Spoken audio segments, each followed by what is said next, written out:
Assalamualaikum warahmatullahi wabarakatuh.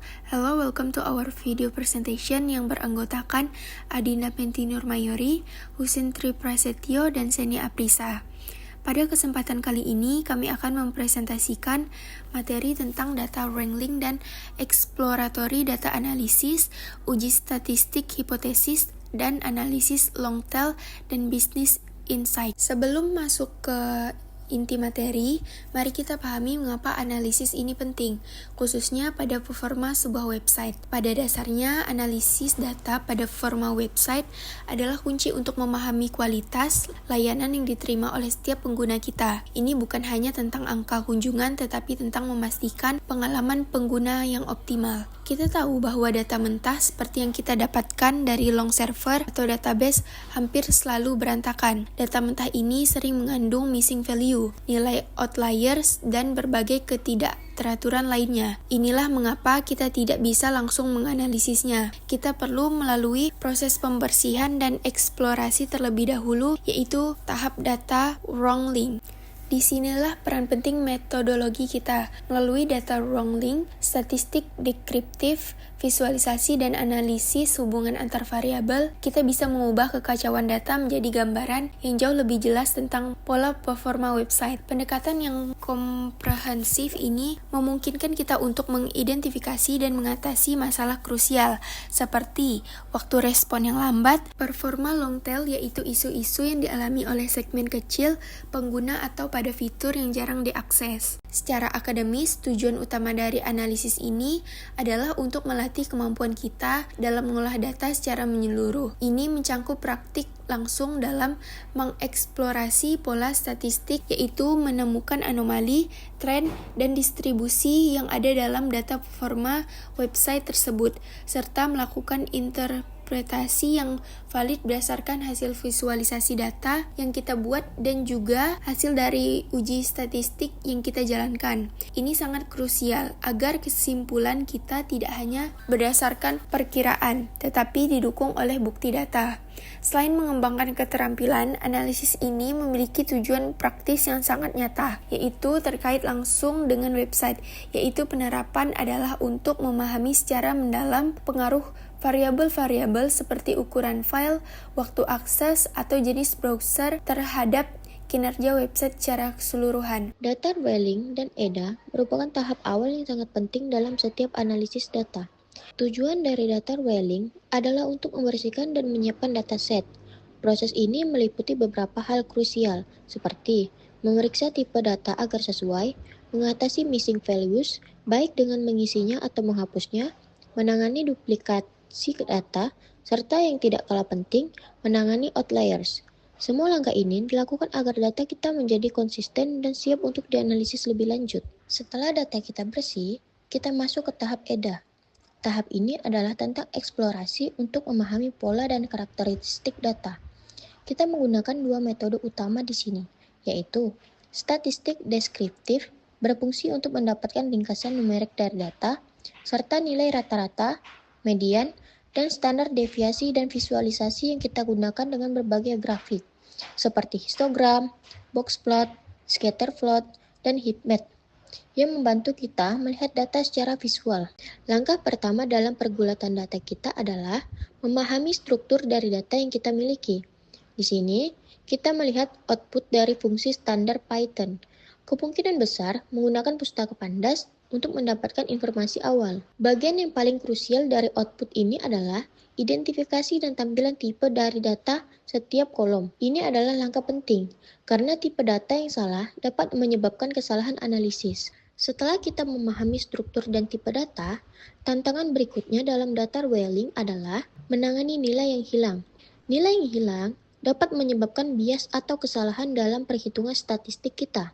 Setelah membersihkan missing values, langkah terakhir dalam data wrangling dan bagian penting dari EDA adalah mengidentifikasi dan menangani outliers. Outliers adalah titik data yang nilainya sangat jauh berbeda dari sebagian besar data dan dapat mendistorsi hasil analisis statistik kita.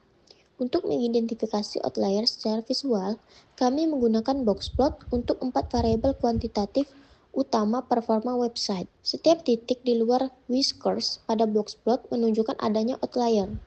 Keempat box plot ini secara konsisten menunjukkan bahwa dataset performa website ini memiliki distribusi long tail yang diwarnai oleh banyak outliers positif.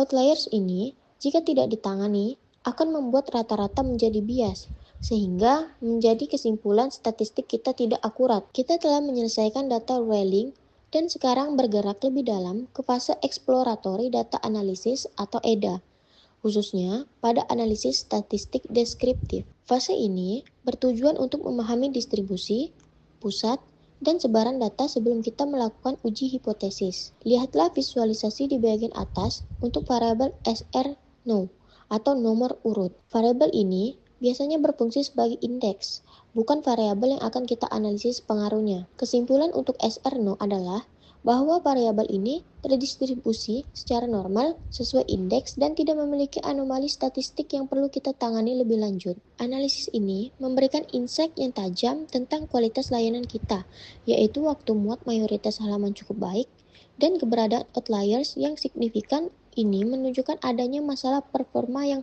sporadis atau spesifik pada halaman tertentu, yang menyebabkan pengalaman buruk bagi segmen penggunaan tersebut. Selanjutnya, tahap analisis bivariate dan multivariate. Fase ini bertujuan untuk memahami hubungan atau korelasi antar variabel yang akan menjadi dasar untuk uji hipotesis kita. Meskipun visual ini terlihat padat dan sulit dibaca satu persatu, ini menunjukkan dua hal penting, yaitu plot linear di bagian atas mengonfirmasi bahwa nomor urut telah terdistribusi dengan baik dan rapi, seperti yang kita lihat pada analisis statistik deskriptif sebelumnya.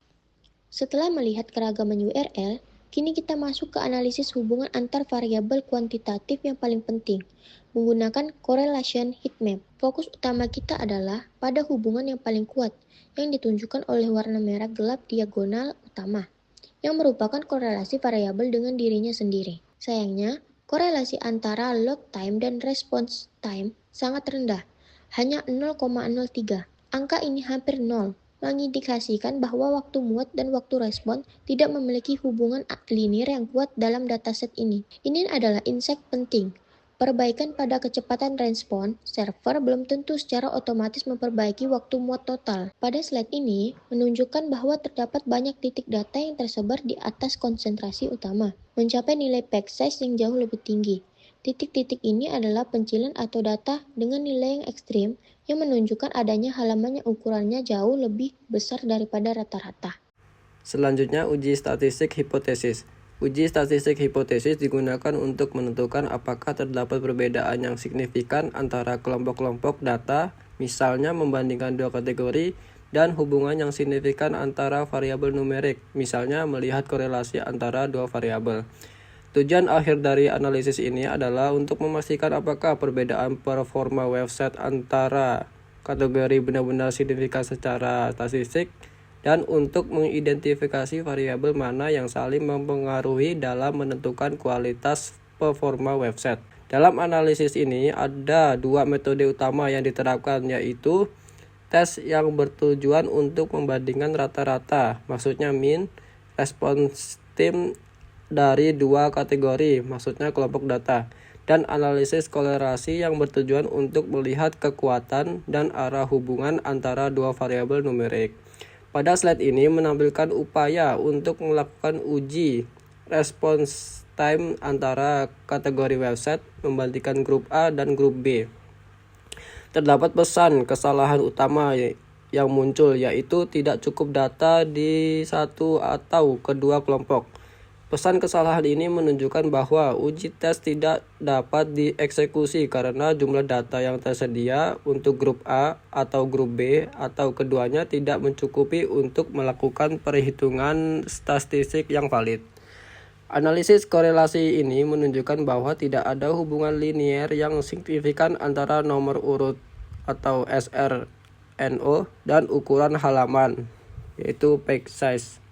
Hal ini wajar karena SR_no hanyalah indeks urutan data dan bukan merupakan faktor yang diharapkan secara kausal mempengaruhi ukuran halaman sebuah website.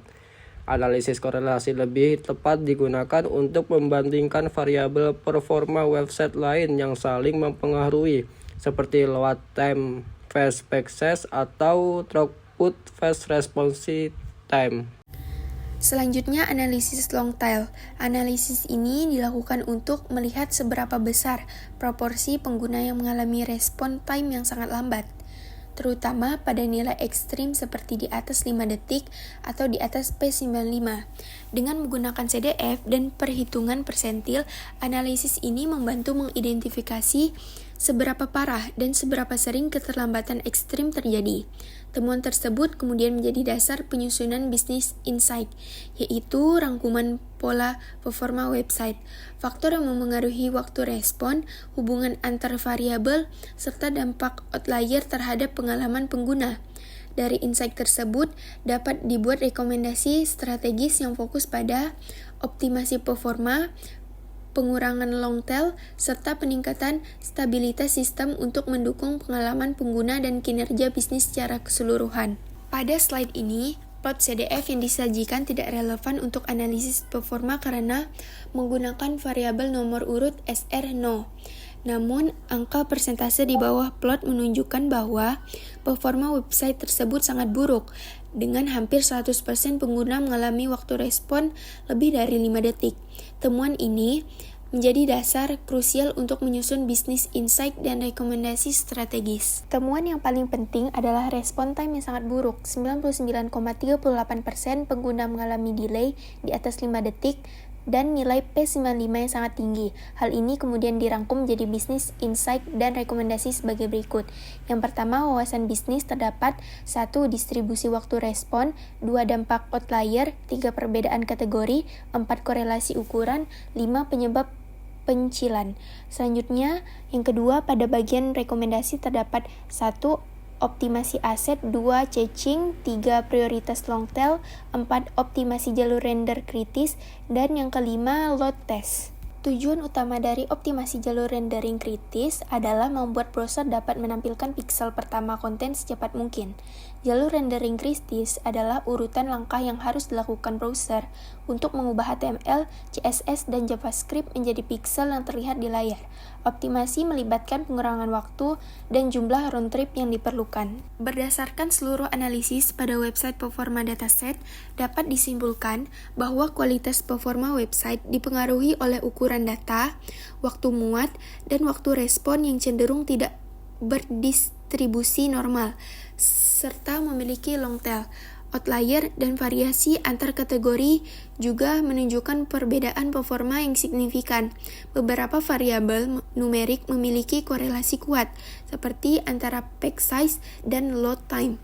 Temuan ini menegaskan bahwa optimasi perlu difokuskan bukan hanya pada rata-rata performa, tetapi juga pada stabilitas dan pengurangan nilai ekstrim untuk meningkatkan user experience dan mendukung kinerja bisnis. Baiklah, demikian presentasi kami mengenai data wrangling dan exploratory data analysis, uji statistik hipotesis, dan analisis long tail dan business insight.